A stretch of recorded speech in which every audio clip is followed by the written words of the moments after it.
two corrupt detectives thought they scored the ultimate payday. $250,000 seized from a quiet, hard-working auto shop owner. They figured he was an easy mark, just another civilian too intimidated to fight the badge. They were dead wrong. They just robbed a retired Delta Force commander. The heavy steel roll-up doors of Hayes Premier Restorations were half closed, shielding the high-end auto shop from the muggy, unforgiving heat of a late Atlanta afternoon. Inside, 52-year-old Edmund Hayes was methodically hand-buffing the fender of a pristine 1969 Shelby GT 500. Edmund was a man of few words and strict routines. He moved with a deliberate, quiet efficiency that commanded respect from his small crew of mechanics. Standing at 6'2", with a lean, weathered build and eyes that missed absolutely nothing, he had spent the last 8 years building his business from the ground up. To the local community in Fulton County, Edmund was a pillar, a black business owner who hired local kids, sponsored little league teams, and stayed entirely out of neighborhood politics. But to Detective Garrett Riggins and Detective Thomas Kessler, Edmund Hayes was just a target. Riggins and Kessler were assigned to a specialized narcotics and gang interdiction task force. Over the years, the unit had morphed from a shield for the community into a highly organized, state-sanctioned extortion ring. Their weapon of choice wasn't their service pistols. It was a controversial legal loophole known as civil asset forfeiture. It allowed law enforcement to seize cash and property if they merely suspected it was tied to a crime, without ever having to file formal charges against the owner. For Riggins, a heavy-set man with a permanent scowl and a gambling problem, it was a license to steal. For Kessler, a sharp-eyed, cynical veteran who preferred to operate in the shadows, it was a tax on the weak. They had been watching Edmund for 3 weeks. Informants had whispered that Hayes was making a massive cash transaction to purchase the commercial warehouse directly adjacent to his shop. The closing was set for Monday, and Edmund had withdrawn exactly $250,000 in legitimate, heavily documented business funds, locking it in a heavy floor safe in his back office. At 6:15 p.m. on a Friday, the shop was empty except for Edmund. The harsh screech of tires breaking on the asphalt outside was the only warning he got. The side door was violently kicked open, the splintered wood echoing through the cavernous garage. Riggins and Kessler stormed in, tactical vests over their plain clothes, badges bouncing on heavy chains around their necks. Their weapons were drawn but pointed downward, a calculated move meant to terrify without crossing the line into an immediate shooting scenario. "Fulton County Task Force, nobody moves," Riggins barked, his voice dripping with artificial adrenaline. Edmund didn't flinch. He didn't drop the microfiber cloth in his hand. He simply turned, his face an unreadable mask of absolute calm, and watched the two men advance. "Hands where I can see them, Hayes," Kessler ordered, flanking Edmund to the right, cutting off his path to the toolboxes. Edmund slowly raised his hands to chest level, palms open. "Officers," he said, his voice completely devoid of the panic they were so used to hearing. "How can I help you?" "We have a warrant to search these premises," Riggins sneered, waving a folded piece of paper in his left hand without ever offering Edmund the chance to read it. "We received an anonymous tip that this facility is being used to launder narcotics proceeds for the East Side Syndicate." "That's quite a story," Edmund replied softly. His eyes did not dart around the room. Instead, he was cataloguing. He noted the tape over their body cameras. He noted Kessler's finger resting lazily inside the trigger guard. Poor discipline. He noted the slight tremor in Riggins's left hand, betraying the thrill of the hunt. "Cut the crap," Riggins snapped, stepping into Edmund's personal space, trying to use his bulk to intimidate. "We know about the safe in the back office. We know about the cash. Open it, or we bring in a breaching team and tear this classic car to pieces looking for contraband." A normal civilian would have folded. A normal civilian would have started shouting about their rights, demanding a lawyer, letting their heart rate spike to 160 beats per minute. Edmund's heart rate hovered at a steady, icy 60. He recognized a tactical ambush when he saw one, and he knew that surviving an ambush meant controlling the environment and yielding the initiative until the enemy made a mistake. "I'll open the safe," Edmund said, his tone accommodating. "No need to damage the vehicles." He led them to the small cinderblock office in the back. The air smelled of old paper and motor oil. Edmund knelt and spun the dial on the heavy steel floor, safe. The lock clicked heavily, and he pulled the heavy door open, revealing neat stacks of $100 bills bound in bank straps. Riggins's eyes went wide, a hungry gleam flashing across his face. He shoved Edmund roughly out of the way. "Step back," he ordered, eagerly pulling a heavy canvas duffel bag from his shoulder.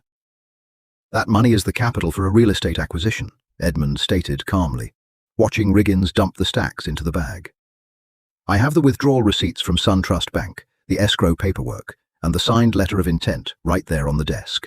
Drug money can be deposited in banks too, Hayes," Kessler said with a smirk, standing near the door with his weapon holstered, but his hand resting on the grip. "This cash is being seized under suspicion of illicit enterprise. If it's clean, you can petition the county to get it back. See you in court in about 3 years." Riggins zipped the bag, hefting the heavy canvas over his shoulder. He grabbed a blank seizure receipt from his pocket, scribbled an illegible signature, and tossed it onto Edmund's desk. "Have a good weekend, Edmund. Don't leave town." They backed out of the office, keeping their eyes on him until they reached the garage bay, then turned and hustled out to their unmarked Dodge Charger. The tires squealed as they sped off into the twilight. Edmund stood in the doorway of his office, watching the dust settle in the driveway. He didn't rush to the phone to call 911. He didn't call a lawyer. He walked over to his desk, picked up the useless seizure receipt, and looked at the illegible scrawl. Then he reached under the lip of his oak desk and pulled a tiny hidden SD card from a secondary covert camera system he had installed himself. A system completely isolated from the shop's main Wi-Fi, one the cops hadn't known to disable. Edmund plugged the SD card into his laptop. He had their faces, their voices, and the license plate of their unmarked car. "Riggins and Kessler," Edmund whispered to himself, his voice dropping an octave into a cold, clinical register. For 8 years, Edmund Hayes had tried to leave the war behind, but the war had just walked through his front door. 80 miles away, in the VIP booth of a high-end, dimly lit cigar lounge in Buckhead, Riggins and Kessler were celebrating. The duffel bag of cash was safely locked in the trunk of Riggins's car. They had already skimmed $50,000 off the top for operational expenses, before logging the remaining $200,000 into the precinct's evidence locker, a standard play. The 50 grand was their untouchable bonus, effectively untraceable. "I told you," Riggins laughed, swirling a glass of expensive bourbon. "Easiest score of the year. The guy was practically shaking, didn't even ask for a lawyer." Kessler took a slow drag from his cigar, though his expression wasn't quite as celebratory. He was staring at the amber liquid in his glass, replaying the raid in his mind. Something was gnawing at the back of his brain. "He wasn't shaking, Garrett," Kessler muttered, leaning forward. "What?" "Hayes. He wasn't shaking. Did you look at his eyes?" Kessler tapped the side of his own head. "When we breached the door, he didn't jump. When you got in his face, he didn't lean back. He just looked at us, like he was sizing us up, like he was taking inventory." Riggins waved a hand dismissively. "He was in shock, Tommy. People freeze. You're overthinking it. He's a mechanic. What's he going to do, hit us with a wrench? We have the badge. We own this town." "Maybe," Kessler said, pulling out his phone. "But I don't like loose ends. I'm going to run a deep background on him, beyond the state level. Let's make sure this guy doesn't have an uncle who's a federal judge or some crap." Kessler logged into the National Crime Information Center, NCIC database, through his secure mobile terminal. He typed in Edmund Hayes' name, date of birth, and social security number, expecting to see the usual array of minor traffic tickets or a completely blank slate. The screen loaded for 5 seconds, 10 seconds. Then the background of the application turned completely red. A heavy, bold text box appeared in the center of the screen. "Restricted file. Department of Defense clearance, Tier 1 required. This inquiry has been logged. Cease immediately." Kessler felt the blood drain from his face. The cigar almost slipped from his fingers. "Garrett," he whispered. Riggins looked up, annoyed. "What?" Kessler turned the phone around. "State PD doesn't get DOD blocks. The FBI gets DOD blocks. What the hell did we just rob?" While Kessler was staring at the red screen of death on his phone, Edmund Hayes was sitting in total darkness in his living room, the glow of a heavily encrypted, ruggedized laptop illuminating his face. Edmund wasn't just a mechanic. 20 years ago, he was a Tier 1 operator for the 1st Special Forces Operational Detachment Delta, commonly known as Delta Force, or Combat Applications Group, CAG. But Edmund wasn't just a door kicker.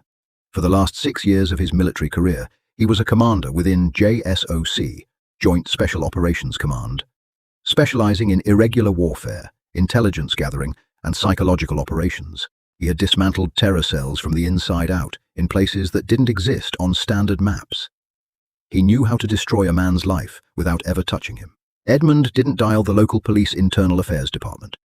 He dialed a satellite relay number that routed through 3 different countries before ringing in a secure bunker in Fort Liberty, North Carolina. The line clicked. "Talk to me," a gruff voice answered. It was Cole, Edmund's former intelligence chief, who now worked as a senior civilian contractor for the Department of Defense. "Cole, it's Art." "Well, damn. I thought you were dead, or worse, playing golf," Cole chuckled. "What do you need, boss?" "I need a footprint on 2 Fulton County detectives, Garrett Riggins and Thomas Kessler.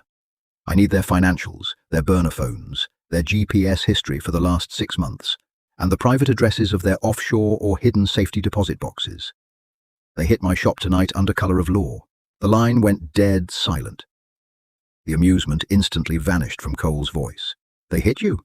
They stole from you? 250,000, cash." Cole let out a long, slow whistle.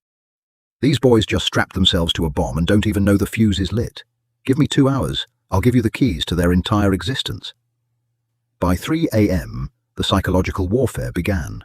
Riggins was sound asleep in his sprawling, gated suburban home, a house he easily paid for with his cut of illicit seizures. He awoke suddenly to a strange sound. It wasn't a crash, it was a digital beep. He sat up in bed, instantly alert, reaching for the Glock 19 on his nightstand. He listened intently. It was his home security system. But the alarm wasn't blaring. The keypad in the hallway was emitting the soft, rhythmic chime, indicating the system had been voluntarily disarmed. Riggins crept out of his bedroom, sweeping the hallway with his weapon. The house was pitch black. He moved down the stairs, adrenaline pounding in his ears. He checked the front door, locked. He checked the back patio, locked. He walked into the kitchen and flipped on the overhead light. There, sitting perfectly in the dead center of his pristine granite kitchen island, was a single, unfired 5.56mm rifle cartridge. Beneath the brass casing was a folded piece of paper. Riggins's hands trembled as he kept his gun raised, scanning the empty kitchen. Seeing no one, he slowly reached out and unfolded the paper. Written in perfect block-lettered handwriting were 4 words. "I want it back." Simultaneously, across town in a high-rise downtown condo, Thomas Kessler was wide awake, sweating through his shirt. He hadn't been able to sleep since seeing the DoD warning screen. He was sitting at his computer, frantically trying to move his hidden illicit funds from an offshore Comman account into a decentralized cryptocurrency wallet. He needed to hide his assets and figure out an exit strategy. He clicked refresh on his Comman banking portal. The balance, which had read $412,000 just 10 minutes prior, suddenly flickered. The numbers rolled downward like a slot machine until the screen read $0. Kessler gasped, slamming his hand against the desk. "No, no, no!" He frantically clicked through the transaction history. There was only one outgoing wire transfer, executed just seconds ago, routing the money through a dozen shell companies before vanishing entirely. The memo line on the wire transfer read, "Restitution, 1 of 2. Kessler's phone vibrated on the desk, nearly making him jump out of his skin. The caller ID was restricted. He answered it, his breathing shallow. "Hello?" There was no voice on the other end, just the distinct rhythmic clicking of a dial on a heavy floor safe being spun. Then a soft, familiar voice spoke. "You guys really should have checked my references, Tommy." The line went dead. The hunters were now the hunted, and the ghost of JSOC had just locked onto his targets. By 4:15 a.m., the Georgia rain was coming down in sheets, hammering against the windshield of Garrett Riggins's unmarked Dodge Charger. He was parked under the flickering amber glow of a broken street lamp behind an abandoned strip mall in Decatur. His hands were gripping the steering wheel so tightly his knuckles were white. The passenger door wrenched open, and Thomas Kessler slid into the front seat, soaking wet and looking like a ghost. He didn't bother saying hello. "My Cayman accounts are zeroed," Kessler said, his voice trembling, lacking all the cynical confidence he had displayed just hours earlier at the cigar lounge. $412,000, evaporated, routed through 12 different decentralized exchanges in 3 seconds. He took it all, Garrett. Riggins pulled the 5.56mm bullet from his jacket pocket and slammed it onto the dashboard. "He broke into my house, Tommy. He bypassed a monitored ADT security system, walked past my bedroom, left this on the kitchen counter, and locked the door on his way out. We didn't just rob the wrong guy. We robbed a phantom. I ran his name, Garrett. The Department of Defense blocked the query. Tier 1 clearance. You know what that means?" Kessler wiped the rain from his face, his eyes darting frantically around the dark parking lot. "He's Delta, or DevGru, or CIA Special Activities. It doesn't matter. He's a professional killer with the backing of the federal government, and we just stole $250,000 from him." Riggins gritted his teeth, his survival instinct warring with his greed. "He's one man. We have a whole task force. We have badges. We go to his shop right now, kick the door, plant a kilo of fentanyl in his desk. Resists, we put him down. He's a civilian now. He bleeds like anyone else." Kessler looked at Riggins as if he were completely insane. "You think a guy who can wipe an offshore account and ghost through your house without waking you up is going to let you just walk up to his shop with a bag of fake drugs? He's watching us right now, Garrett. I guarantee it." Kessler was right. 2 miles away, sitting in the back of an unmarked, heavily armored black SUV, Edmund Hayes was staring at a bank of 4 illuminated monitors. He was wearing a tactical headset, sipping black coffee. On the top left screen, a red GPS dot blinked steadily over the Decatur strip mall. Edmund had attached a magnetic GPS tracker to the undercarriage of Riggins's Charger, while Riggins was inside, stealing his money. Through the headset, Edmund could hear every word the 2 detectives were saying. Cole, Edmund's DOD contact, had bypassed their cell phone microphones, turning their own devices into hot mics. "We need to move the stash," Kessler's voice crackled through Edmund's earpiece. "If he can find my offshore accounts, he can find the physical cash. We have over $3 million in cash and seized assets sitting in that climate-controlled storage unit off Route 85. If he gets to that, we're dead. The cartel guys we stole half that money from will kill us if we can't pay them their kickbacks." "All right," Riggins replied, his voice heavy with panic. "We call Sergeant Miller. We get him to meet us at the storage facility. We load the cash into the vans, move it to the secondary safe house, and figure out how to handle Hayes tomorrow." In the SUV, Edmund allowed himself a grim, fleeting smile. The trap was set. They were doing exactly what he wanted. When you apply overwhelming, inexplicable pressure to corrupt men, they don't fight back. They run to protect their largest pile of treasure. "Cole," Edmund said quietly into his mic, "they're moving to the primary cache, Route 85 storage facility." "Copy that, Commander," Cole's voice replied from Fort Liberty. "I've got eyes in the sky, repositioning a keyhole satellite to provide overhead thermal. Are you green-lighting the secondary phase?" "Green light," Edmund confirmed. "Call the suits." Edmund put the SUV in drive. It was time to show them what a real raid looked like. Apex Secure Storage was a massive, fortress-like facility on the industrial outskirts of Atlanta. It was favored by wealthy clients for its anonymity and heavy security. Riggins, Kessler, and their corrupt superior, Sergeant Miller, arrived in 2 separate vehicles at 5:30 a.m. The rain had slowed to a miserable drizzle. They used a cloned keycard to bypass the main gate and drove their vehicles directly up to Unit 402, a double-wide garage with reinforced steel doors. "Hurry up! Get the vans backed up to the door," Miller barked. He was a balding, stocky man who was sweating profusely, furious that his early morning had been interrupted by a crisis. "If this guy is who you say he is, we grab the duffels and scatter." Kessler punched the digital code into the keypad. The heavy steel door rolled upward with a loud mechanical grinding noise. Riggins drew his service weapon, sweeping the interior out of pure paranoia. The unit was supposed to be packed to the ceiling with shrink-wrapped pallets of cash, seized Rolex watches, and stolen narcotics. Instead, it was completely empty. There was no money. There were no pallets. There was only a single, folding metal chair sitting dead center on the concrete floor. On the chair was a ruggedized military laptop. Riggins lowered his gun, his jaw dropping. "Where is it? Where's the money? Kessler felt his knees go weak. He stumbled backward, barely catching himself on the bumper of the van. He beat us here. He took it. He took everything. Suddenly, the screen of the laptop flared to life, casting a harsh blue light across the empty concrete walls. The internal speakers crackled, and a calm, deep voice echoed through the garage. "Good morning, detectives." Miller drew his weapon, aiming it at the laptop as if he could shoot the voice. "Hayes, you're a dead man. You hear me? You're dead." "I don't think so, Sergeant," Edmund's voice replied evenly. "You see, when you stole my $250,000 yesterday, you made a critical tactical error. You assumed I was a civilian." "We know who you are, you Delta freak," Riggins screamed, pacing the room. "We're cops. We'll put out a statewide APB on you. We'll bury you." "You didn't let me finish," Edmund said, his voice dropping to a terrifyingly quiet register. "You assumed the money was mine." The laptop screen shifted from a black interface to a live video feed. It showed Riggins, Kessler, and Miller standing in the storage unit, shot from a camera mounted perfectly above the door. "The $250,000 you stole was serialized bait money provided by the Federal Bureau of Investigation's Public Corruption Task Force," Edmund explained. "The FBI has been trying to build a RICO case against your unit for 2 years. But you were too careful. You only targeted people who couldn't fight back. You only stole from people without a voice. So the Bureau asked me for a favor.